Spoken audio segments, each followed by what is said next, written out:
Our honorable speaker is Professor Dr. Srinivasalu N.S., who is working as Professor of Law at National University of Juridical Sciences, NUJS, Kolkata. He is a distinguished member of International Council of Jurists, ICJ, London. He is a scientific member of Canadian Institute for International Law, CIFILE, Ontario, Canada. He is also associated with the World Commission for Human Rights, London. Professor Srinivasalu N.S. was a faculty at National Law School of India University, NLSIU, Bangalore and University of Mysore before he was selected as Associate Professor at NUJS, Kolkata in 2007, and he was promoted as Professor of Law with effect from the year 2013.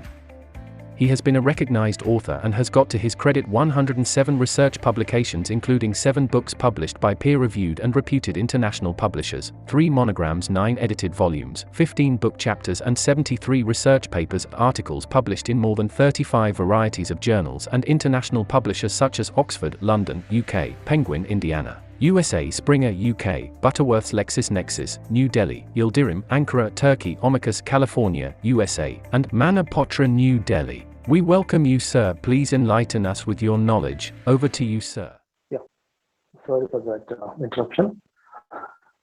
So since it's been more than 40 minutes delay, let me take you guys directly to the session. I am supposed to speak today on the text and context of sovereignty under international law. Text and context of sovereignty under international law.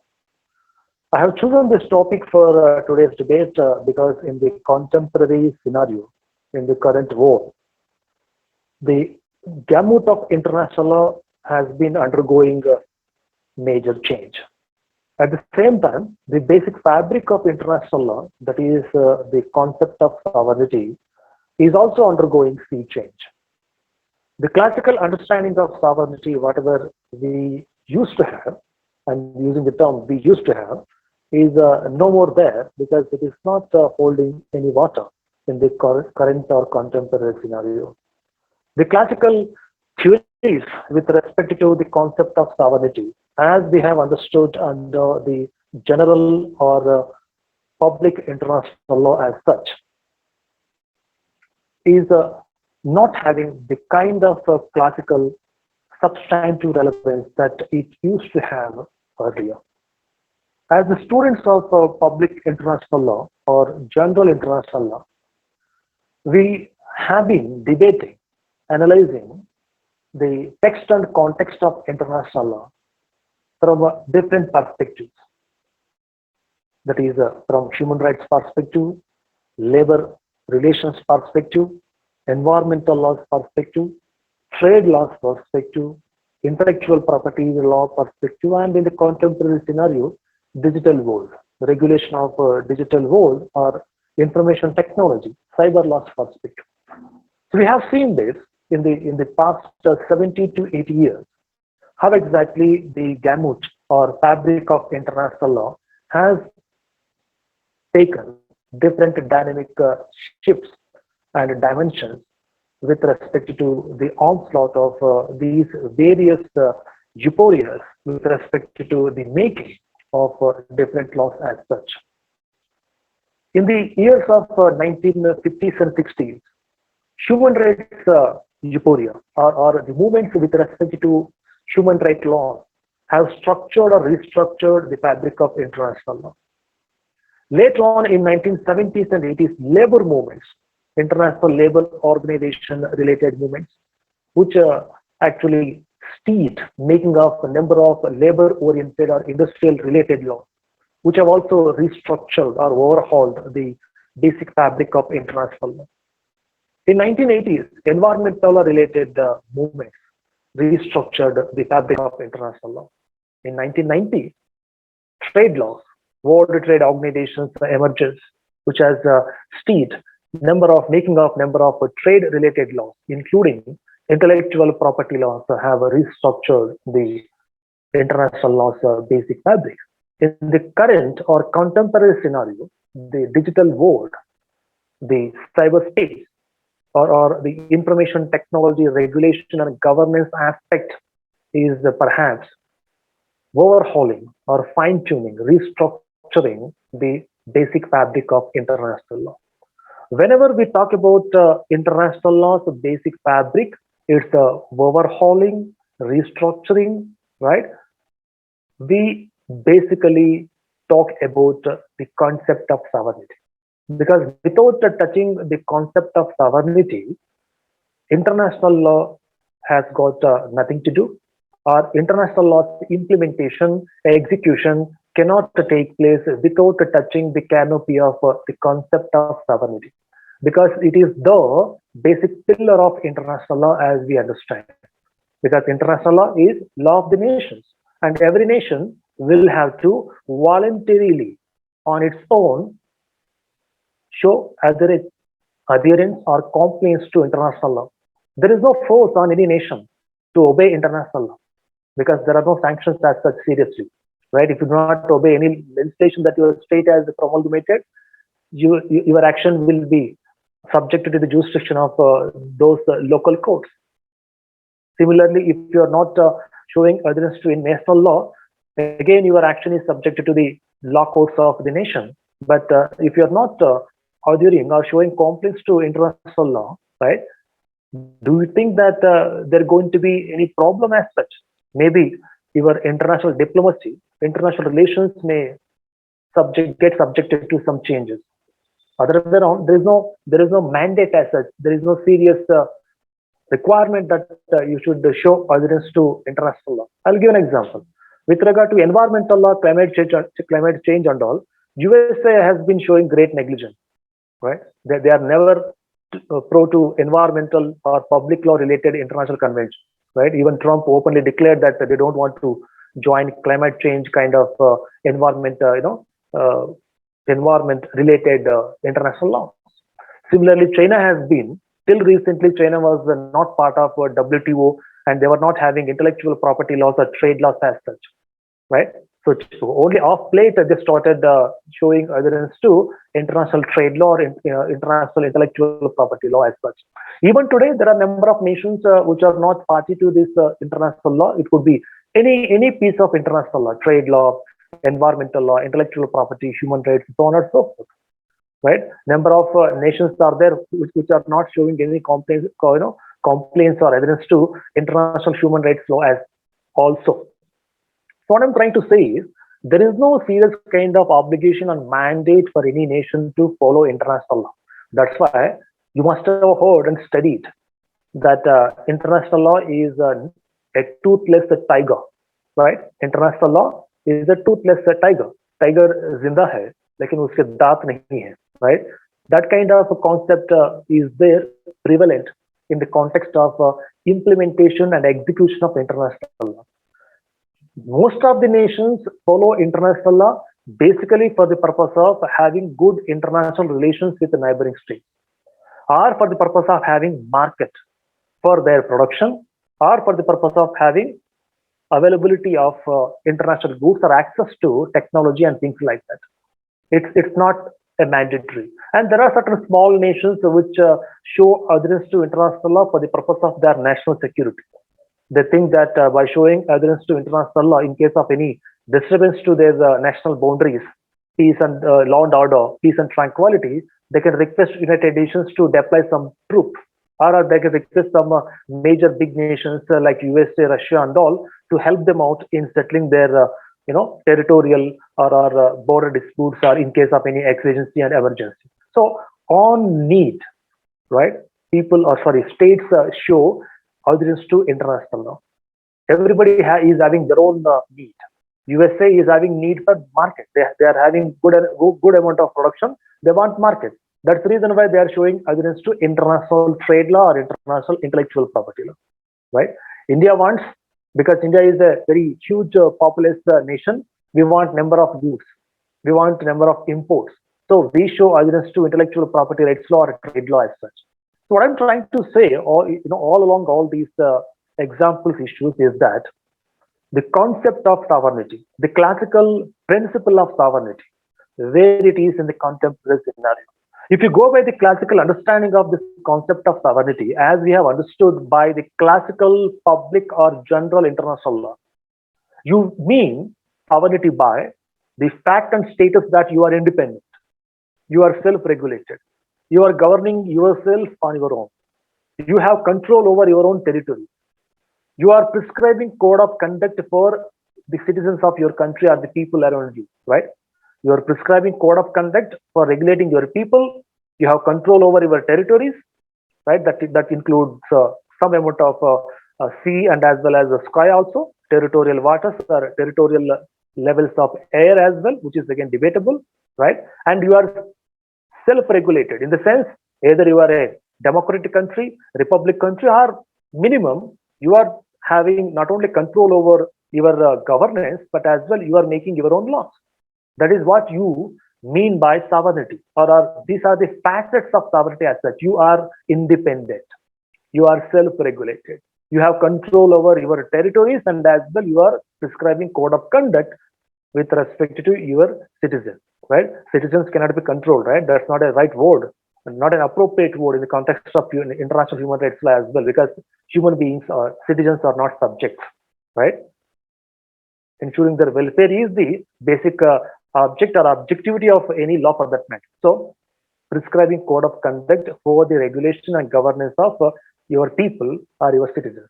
These are the different facets of sovereignty under international law as per its classical text and connotation. Now, we'll go by each of these facets. Number one, you have control over your territory, right? The basic fabric of your sovereignty. You are sovereign, you are independent with respect to controlling your territories. Do you think really in the current context that every nation is having control over its own territory? Full control over its own territories? Independent, sovereign, self-regulated control over its territories? Number one. Number two, you say that you are prescribing code of conduct for your citizens. Are you prescribing code of conduct for your citizens, or it is coming from somewhere else? Whether the government of India is able to independently on its own prescribing code of conduct for its own citizens is right. Number three, you say that you are self-regulated, you are independent, democratic, or republic, nation and government, and you are making your own laws. You are able to regulate yourself on your own. Self-regulated entity you are. Do you think that in the contemporary scenario, nations, including India, is making laws on its own, or the laws made by the government of India are under the influence of some external agency? Right? Are we able to make laws on our own? Of course, there are certain laws which we are making on our own for catering to the local needs, but there are number of other laws the government of India is making, not because it wants it, because of the mandates, obligations coming from elsewhere, right? So all your basic, connotations or the basic fabrics of your sovereignty are actually disturbed, not for getting followed as it is. No self-regulation on your own. You are not able to control your territories on your own. You are not able to prescribe code of conduct for your own citizens. Then where is sovereignty? You are not sovereign. You are not prescribing code of conduct for your citizens, but the same is prescribed by some external agencies, and you are following it, or rather maximum you are adopting it, right? Your territories are not completely controlled by you. Your territories are controlled by some external international agencies and sometimes by other nations also. I'll give examples also for that to make this debate more interesting, right? You say that the legislations that you make are made by your own self-government, right? I can quote hundreds of such examples in the past 20, 30 years where we brought in laws not because we wanted it, but because of the mandate of some other international organizations, or because of the complaints made by some other nations against us, right? So your lawmaking process is also not independent, either on the force of some agency, international agency, or on the complaint of some other neighboring nations, or as per the decision of some international courts. So where is self-regulatory, structure-oriented governance? Where is that you are making laws on your own? You are making laws under the influence of some XYZ reasons. They may be right, wrong, or whatever. That is debatable again. But we are talking about the concept of sovereignty. So what I'm trying to say is I'm actually attacking on the actual classical meaning of sovereignty. Sovereignty in its classical connotation has got no real prominent existence in the contemporary scenario. If anybody tells you that sovereignty concept as per the classical international law is still prevalent, they are lying. I challenge them. There is no relevance existence for classical principle of sovereignty, because classical principle of sovereignty connotes you to be completely independent, not under any influence of some other agency or some neighboring states. You to prescribe your own self regulated code of conduct for your citizens, not under influence of some XYZ. You should be in a position to control your territories, not under the influence of some XYZ. I will give example, especially with respect to territories, right? Very recently, government of India, after the Pulwama attacks in Kashmir, right, nearby, government of India happened to launch, some attack on, Pakistan, and people say that because of that only Modi government came back to power, etc., all that, right? What about sovereignty of Pakistan? Pakistan never complained to anybody, right? We never bothered about their territorial, boundaries. We actually, penetrated into their territories.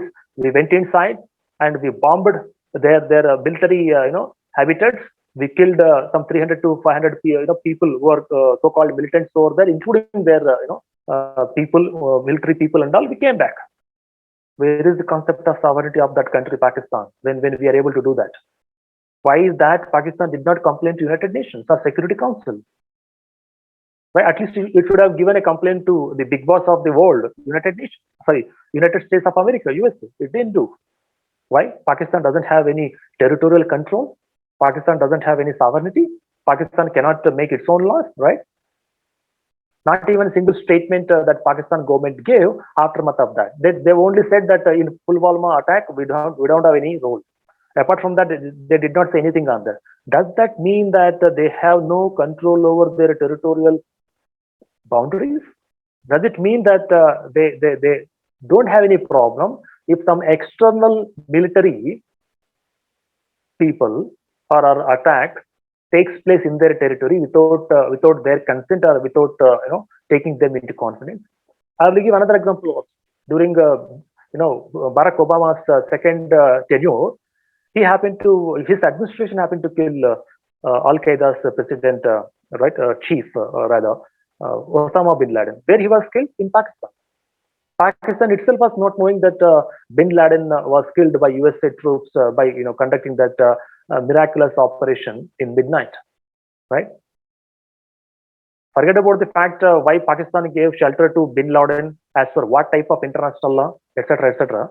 But the real fact that USA happened to capture, kill by entering into the territory of Pakistan, right? Again, then also Pakistan did not complain to anybody. It did not complain to Security Council or for that matter United Nations. It did not raise its voice at all. Why? Pakistan doesn't have any sovereignty. They don't have any application of their sovereignty within their boundaries. They don't have control over their boundaries. Anybody can take entry into their land. USA takes entry sometimes. India takes entry sometimes. And from that side, Afghanistan, militants take entry sometimes. And within their territory also, they have a number of extra legal entities or illegal entities, whatever you call it, as militants or such other extraneous forces. So they don't have regulation control over their territory. They don't have control over their own civilians, right? Does it mean? Of course, people may say that Pakistan is a different story altogether. It's a country which is giving shelter to a number of certain anti-social elements, and also their examples should be taken in a different way altogether. But they are also party to your United Nations. They are also subject to international law. They are also independent country. Britishers gave them independent nation after dividing the so-called combined India at that point of time, 1947-48, right? So in this context, when India attacked Pakistan recently after Pulwama attack, or when USA attacked Pakistan during the time of killing of bin Laden, where is the concept of sovereignty? Who took permission of government of Pakistan to enter their land? Why is that neither USA nor India did not bother about the control that Pakistan government is having over the territories of their own local boundaries? Why is that neither USA nor India did not respect or respond to their sovereignty principles? Or is that you and the USA, India and USA is thinking that they are not at all a nation? They don't have any sovereignty at all. They don't have any application of international law. So these are the two examples with respect to Pakistan, wherein neither the application of international law nor the relevance of sovereignty was taken into consideration. There was no relevance of sovereignty at all.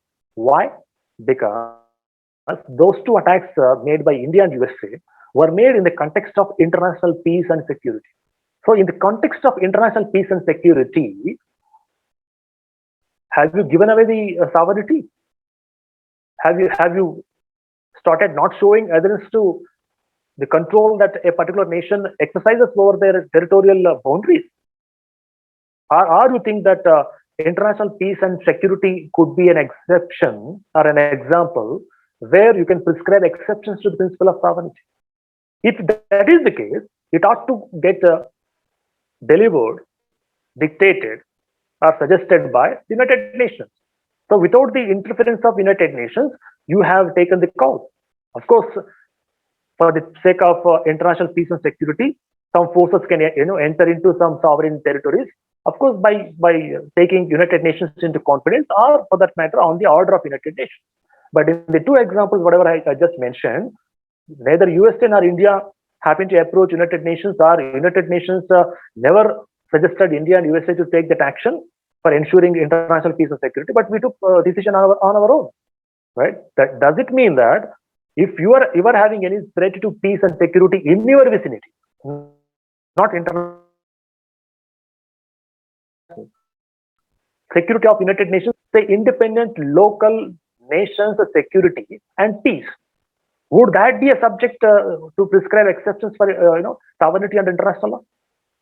There is an exception for sovereignty and international law for international peace and security. That people can understand. But in the two examples, whatever I just gave you, there is no concept of international peace and security. Rather, it is the national level peace and security, or even sometimes there are certain political reasons as well. So what I'm trying to say is, principle of sovereignty as per its classical context is not having its classical relevance in the contemporary scenario. Nations or a situation, depending upon situation, this sovereignty text is undergoing different interpretations depending upon the context. So in the context of security of the nation, in the context of peace and tranquility, or broadly the classical title, international peace and security, the text of sovereignty is going to get interpreted in a different way, dynamic way rather, depending upon the context. Here, the text of sovereignty is getting interpreted depending upon the context, right? There is no pure sovereignty. There is no absolute sovereignty. Your sovereignty is subject to XYZ. That is as per the civilized society's understanding, as you call it under international law, because international itself is nothing but the observations made by civilized nations or civilized societies, right? And now the same civilized nations or civilized societies, if they prescribe some exceptions or exemptions, that you can follow it, and that is as per your classical international law. But the given examples of mine with respect to India and USA, they are not echoing the civilized societies' principles or understandings. They are echoing their own individual nations' security and peace-related matters, and as well certain political reasons also, both in the context of India and as well as US, respectively, regarding aftermath of Pulwama attack and as well Bin Laden's attack over there, right? Number one. Number two thing, in the context of World Trade Organization, which came into being in 1995, converting entire world into a single global village market, whatever different types of nomenclatures people use in the context of this World Trade Organization, LPG, you call it as liberalization, globalization, and also privatization. Globalization. Now people are talking about globalization, right? During 90s and 2000s, we wanted to, live up to the expectations of globalization, global level, right? And people also started global level or are using the global level companies or global level universities. So just for to ensure that they are up to that global level, right? University itself is global. When you have the concept university, that itself is global. You need not have a global university, things like that, right? That is again a misnomer. People do not understand the actual, nomenclatures or actual meanings of the words.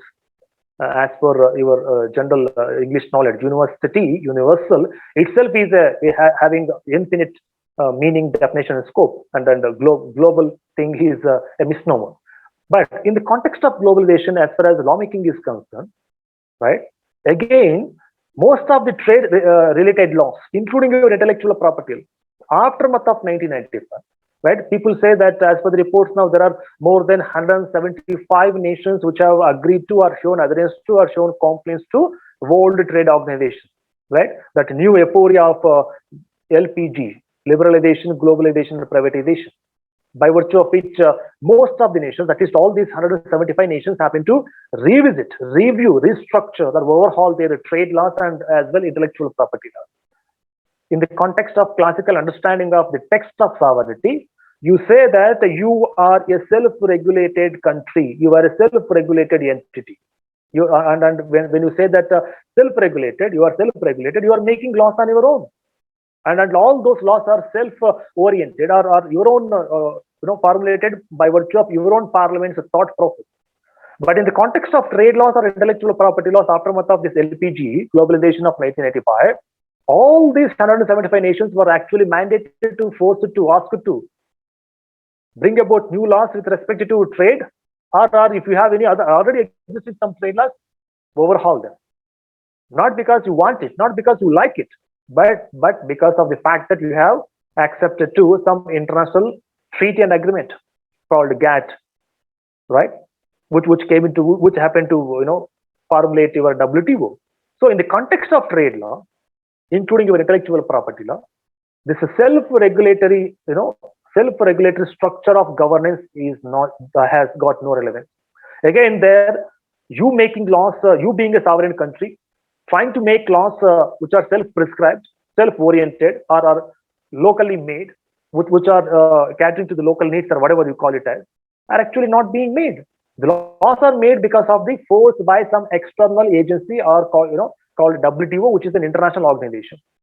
Or the laws are made because of the decisions made by WTO dispute settlement machinery when countries like USA and Canada complied against India before WTO dispute settlement machinery. So WTO mandated some changes in the some changes are making some laws.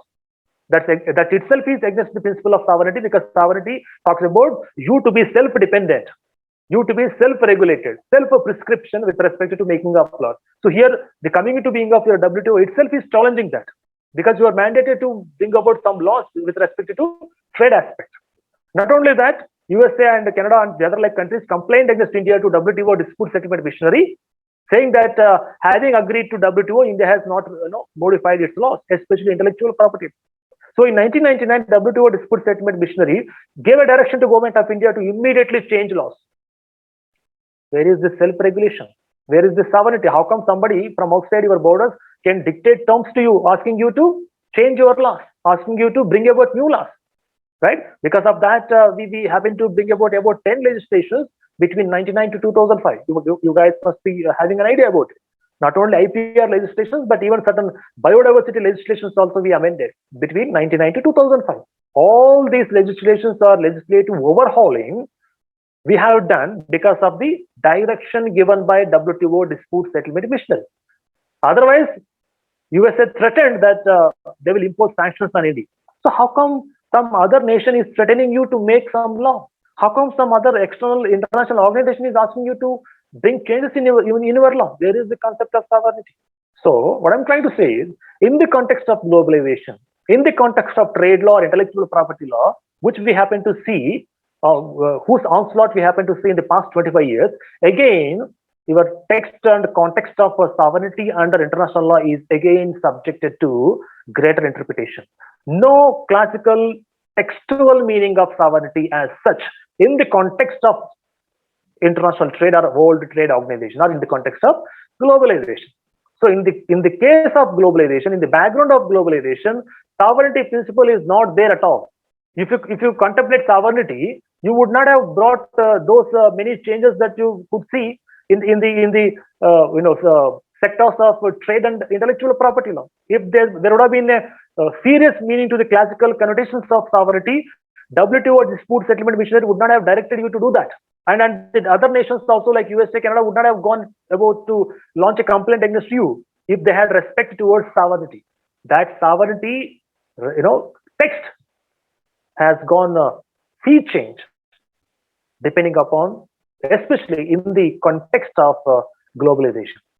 And because of which we happen not only to bring about number of legislations concerning trade and as well intellectual property, we happen to overhaul number of other trade-oriented laws aftermath of the globalization. Even your contract laws, even your investment laws, banking laws, corporate laws, all these laws have undergone a change behind which some or other amount of your globalization fabric is there. Right? All your intellectual property laws, all your commercial laws, all your business or trade laws have undergone sea change aftermath of globalization, and behind that, the mandate of WTO is there, and then which is subject to the real interpretation, contextual interpretation of sovereignty, and which is not about sticking to the classical connotation or classical or textual meaning of your sovereignty. And then we have debated a lot while understanding international law, general international law, or public international law for that matter, that the basic pillar, the basic fabric of international law is sovereignty, right? And then you decide whether you would like to follow, show adherence to, or show compliance to international law or not. It's not that somebody from outside will impose something on you. Somebody from outside, your boundaries will try to influence you and your decision making. But what is happening in the current scenario, every decision that you're making, right? Not only legislation I'm talking about, every decision that you're making, even budget that your government submits to the parliament is also under the influence of some external forces, say your International Monetary Fund or your World Bank, right? Such other international agencies are influencing your making of budget also, right? Like WTO is influencing making of your commercial or corporate or trade related law, right? ILO is influencing your labor related law, right? United Nations is influencing your public, right? So whatever concept of sovereignty that was taught to us in its classical connotations as propounded by some very serious and senior jurists of international law has got no real serious relevance. I'll give another example apart from this international peace and security and also the globalization. And third one, digitalization. In the current digital world, right, which has got which you also call as cyber world, which has got no physical boundaries, which has got no physical frontiers, right? Earlier, going by your international law or going by the text of your sovereignty under international law, you have to take permission before entering into other nations. You have to have passport, etc., etc. You have to take permission from their local government agencies before you can sell, or export, involve in any business or whatsoever, right? Or even sending something or receiving something in whatever you do in a trade related way. But in the digital world, on the most click you are able to do everything. No physical boundaries. You can send anything from your place to all the other 250 nations, or you can get anything and everything from all those 250 nations to you to your place or to your country. Similarly, you can upload, download, number of things that is taking place. And even the jurisdictional matters also, as more importantly, the local courts will have the jurisdiction, or international courts will have a jurisdiction. Which court will have jurisdiction, right? Or some cyber crime that has taken place in your local area, on which whether your local court will have a jurisdiction or the court of the nation where that individual who is involved in that cyber crime will have jurisdiction, or the court of that nation which is actually controlling that web page or website platform or internet service provider will have jurisdiction. So in whatever way you go, but in different schools of thought pertinent to the jurisdiction of the affairs over digital world, interpretation of sovereignty would definitely take place. You may say that the place where that cybercrime has taken place will have jurisdiction, or you may say that since the individual is from, say, America, who has committed that crime, that nation's court will have jurisdiction. Or you may say that that internet service provider is from Russia, that platform is regulated from Russia, so that court will have jurisdiction.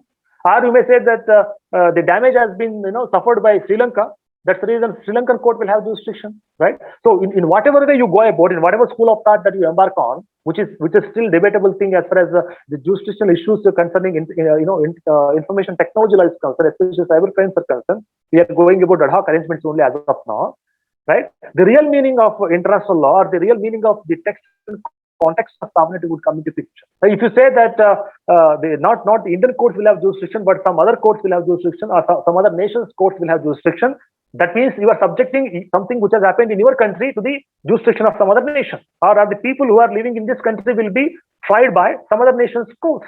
So that's again against the classical principles or connotations of international law, especially sovereignty. How come a sovereign nation's affairs will be adjudicated by some other nation's courts? How come a sovereign nation's citizens are tried by some other nations without your government permission? And that kind of situation is prevalent now in the digital world, which is still getting debated as far as the jurisdiction is concerned, or the locus standi is concerned, right? So what I'm trying to say is, in these types of issues, in these backgrounds, the classical text of sovereignty is not going to be relevant. The interpretation of sovereignty is dependent on the context.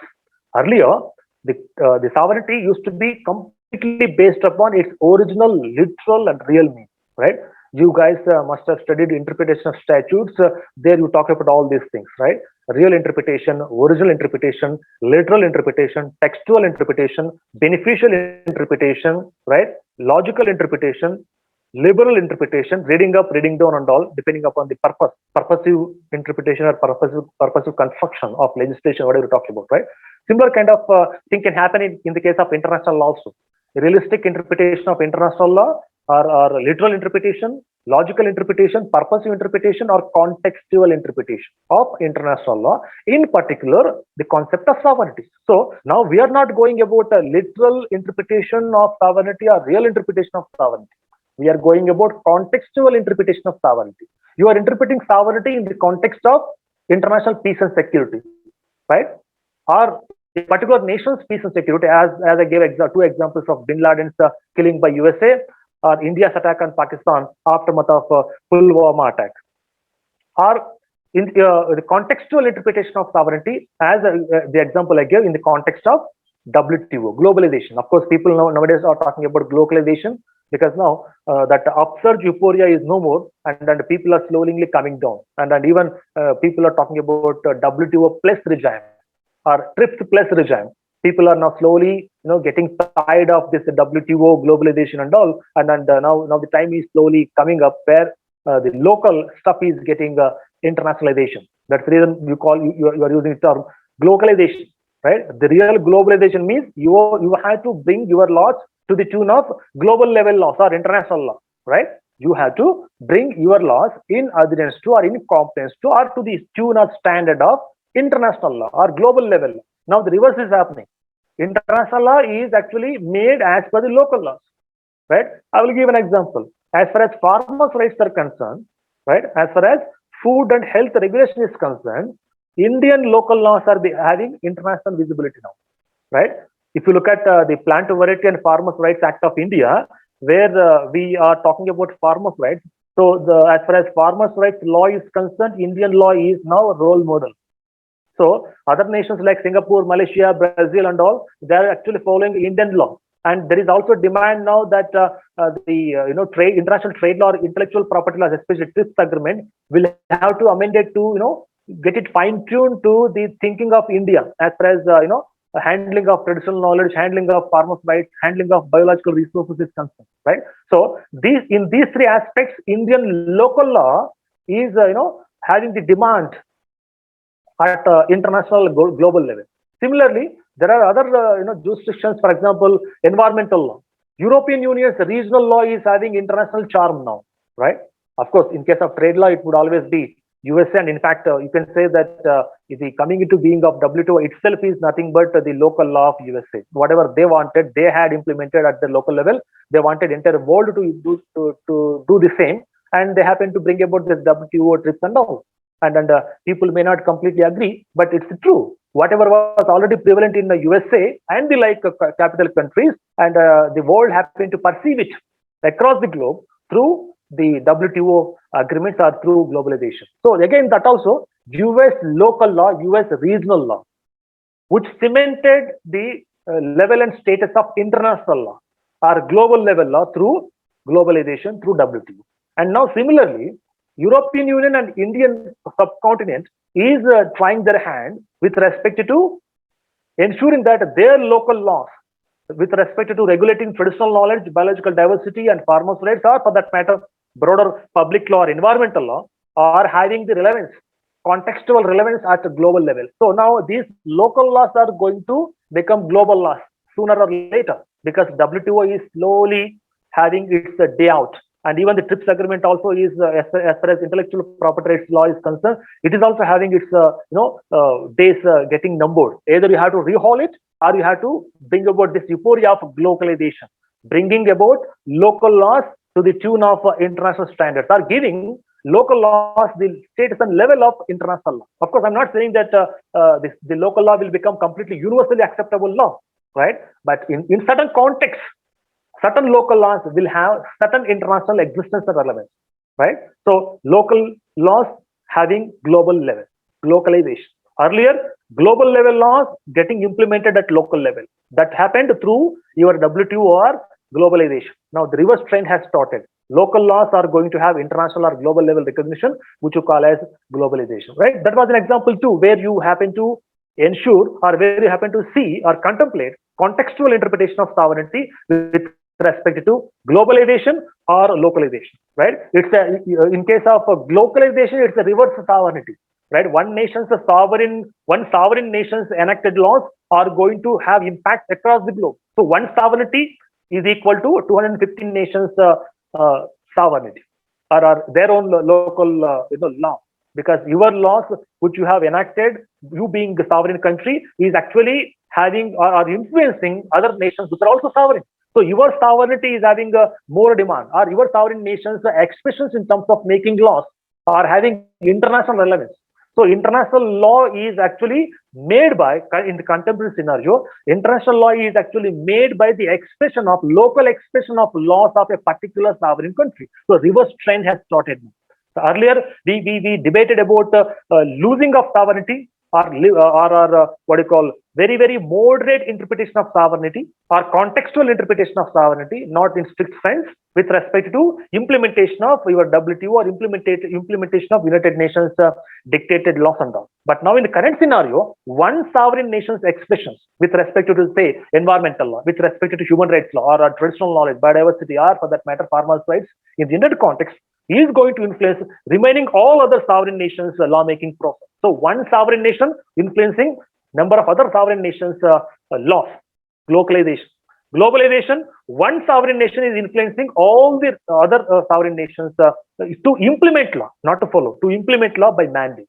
Now, whatever India has done with respect to farmers' rights, traditional knowledge, or whatever European Union has done with respect to environmental law, there is no force and mandate, right? You are following voluntarily. India never demanded Brazil, Malaysia, Singapore, Sri Lanka, and all to follow farmers' rights or agrarian laws, whatever we made. They are following voluntarily.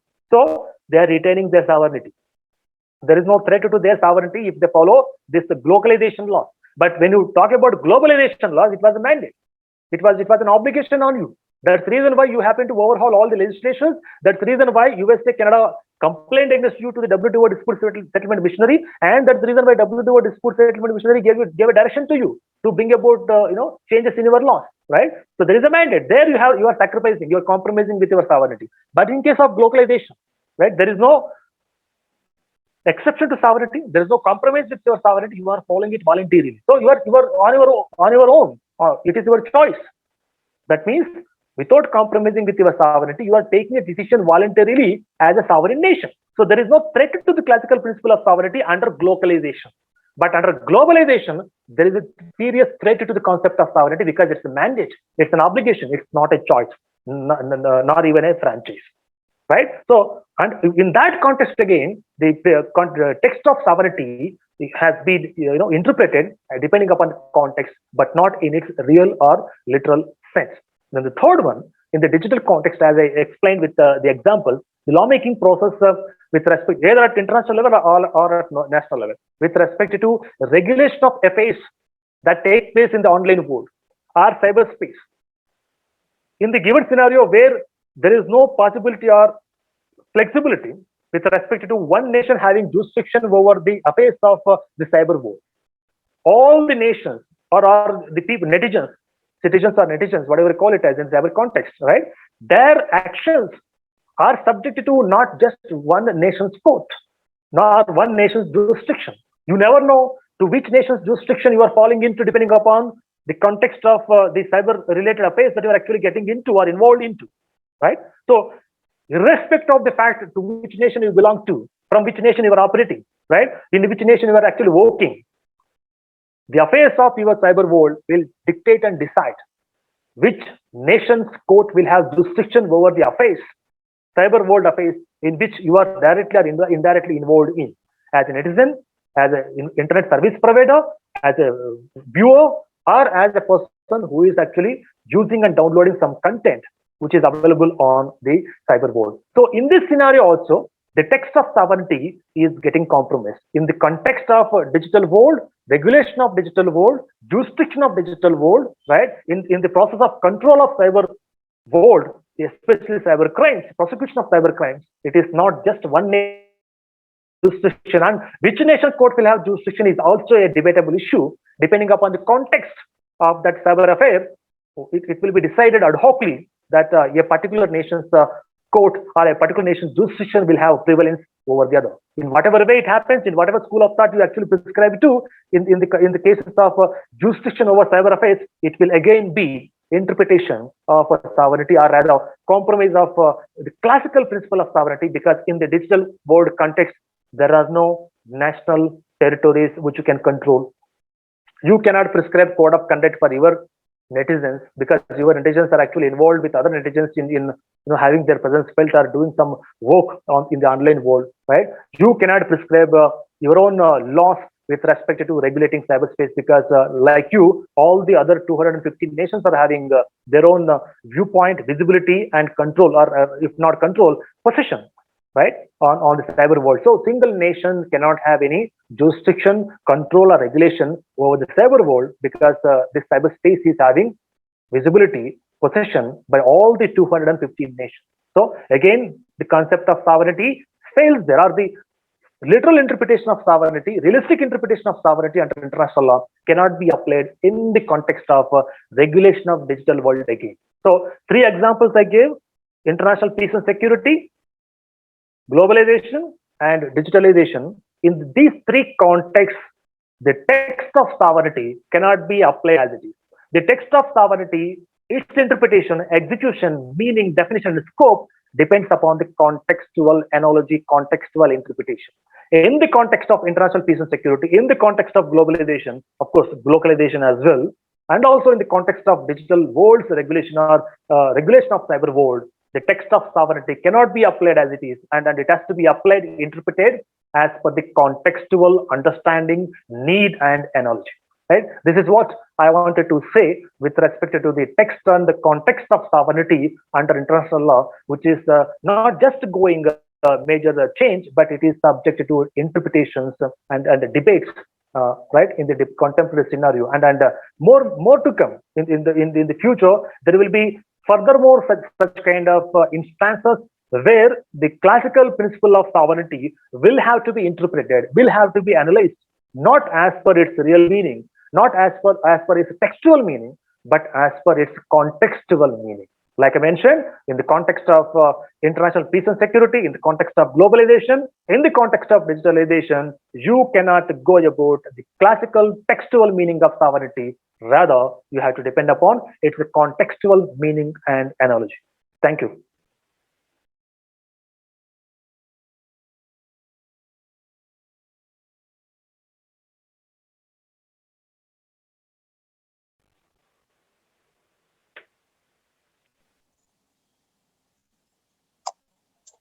Thank you so much, sir, for your precious time on such an informative session. I believe each and every student is now well aware about the topic. We are privileged to have you, sir. Now, I would like to thank Professor Dr. N.K. Behel for a vote of thanks. If there are any queries, I am ready to respond to.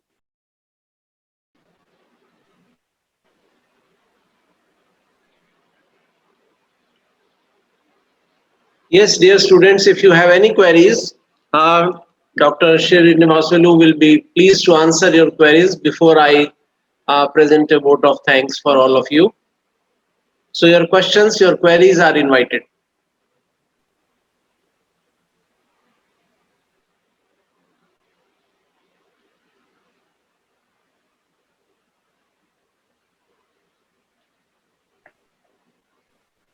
Yes, Antra, if there are any questions, do you have any question in the chat box?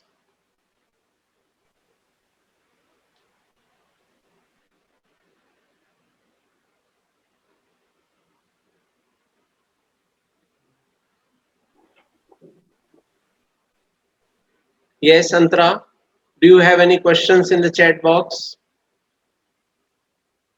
You are muted.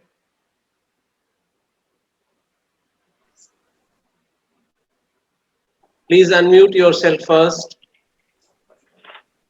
Sir, am I audible? Yeah, now. Yeah. Sir, we don't have any questions in the chat box. We may proceed with the vote of thanks. Okay. Okay. Yes, sir. International law is a toothless tiger. Thank you very much, Dr. Saab, and very good morning to one and all present here. Honorable Chairman, Sir, Dr. Amit Gupta ji, respected Director, Dr. Rakesh Kumar Raghuvanshi ji, Principal, Gemtech School of Law, Professor Dr. Palvi Gupta ma'am, Professor Dr. A.K. Tyagi sir, our most valued invited guests, ladies and gentlemen. It's my privilege to have been asked to prepare a vote of thanks on this occasion. Hence, I, Professor Dr. N.K. Behel, on behalf of Jagannath International Management School, its two universities, and other organizations of the GIMS, and on my own behalf, extend a very hearty vote of thanks to the speaker for gracing his important time, contribution of research, and sharing with us their knowledge, findings, and opinions on the text and context of sovereignty under international law. A very big thank you to Honorable Professor Dr. Srinivasulu, NS, Professor at National University of Juridical Sciences at Calcutta, for contributing his experiences with us and for guiding all of us on a rather complicated subject. I must mention my deep sense of appreciation for Professor Dr. Srinivasulu for his valuable inputs and contribution. I am lucky that I have read the book relating to human rights and development and IPR authored by Dr. Srinivasulu. He has a lot of teaching and administrative experience at national and international levels. Sir has produced dozens of PhD students. Friends, I have read the work of Professor Dr. Srinivasulu on various topics of international law, such as sovereignty, nature and sources of international law, relations between international law and municipal law, recognition, state succession, intervention, extradition of Mr. Vijay Mallya, asylum of other leaders, and international institutions and their activities. And I have found his research work absolutely relevant and to the point, which has direct relevance for maintaining international peace and security. Thank you, sir, again for your contribution to the international community and most importantly, for encouraging not only the students but our faculty members too from time to time. From your today's speech, we have learned a lot. Uh, as you referred that international law is a toothless tiger. And sir, once I heard you concluding your speech that international law is a law between the states but not over the states. Well said, sir. I would like to take this opportunity to place on record our hearty thanks to Honorable Chairman, Sir Dr. Amit Gupta ji, for the perfect logistics support and guidance he has extended to all of us for this symposium. I also extend my thanks to our worthy director, Sir Dr. Rakesh Raghuvanshi ji, for his enormous cooperation and guidance in the organization of this event. I am also very grateful to Professor Dr. Pallavi Gupta, Principal, GEMTech School of Law, for her constant support and guidance, not only to the students, but also to our faculty members. And we would also like to acknowledge our gratitude to Professor Dr. A.K. Tyagi for his overall supervision of this event. Well, Honorable Chairman, Sir, ladies and gentlemen, uh, I wish to thank to our faculty coordinators, Tanushri Gupta, Diksha Sareen, Gaurav Saha, Mudit Rohila, Tanvi Sharma, and Vignesh Balaji, sir. My heartfelt thanks to all of them. We would also like to thank our technical support team. Without their support, it would have been impossible to conduct this event smoothly. And our special appreciation and thanks for our moderator anchor, Ms. Antara. Honorable Chairman, sir, ladies and gentlemen, once again, I want to state that we are all most grateful to Professor Dr. Srinivasulu NS. And in the previous session, Senior Advocate Mudit Marwaji was with us. We are thankful to him also. We thank you, sir, once again for being with us. We learned and enjoyed a lot every second of this symposium. Thank you very much again. God bless all. Over to you, ma'am.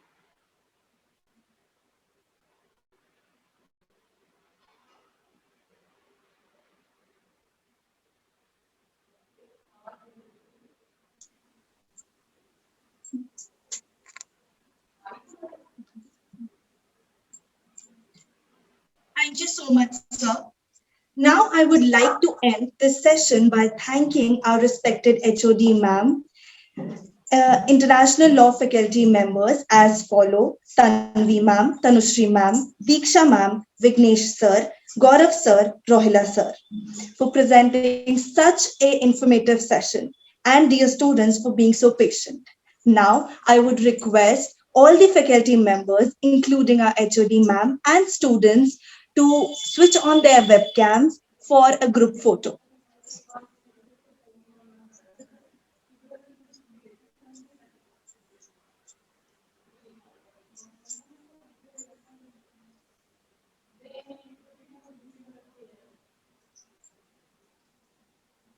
I would again request all the faculty members and HOD ma'am to switch on their webcam for the group photo.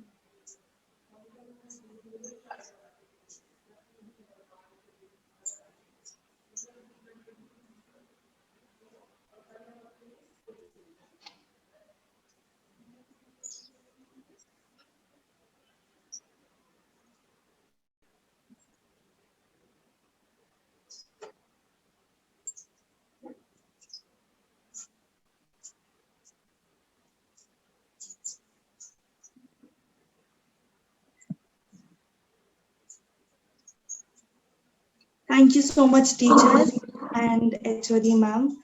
It was a pleasant being the moderator for the event.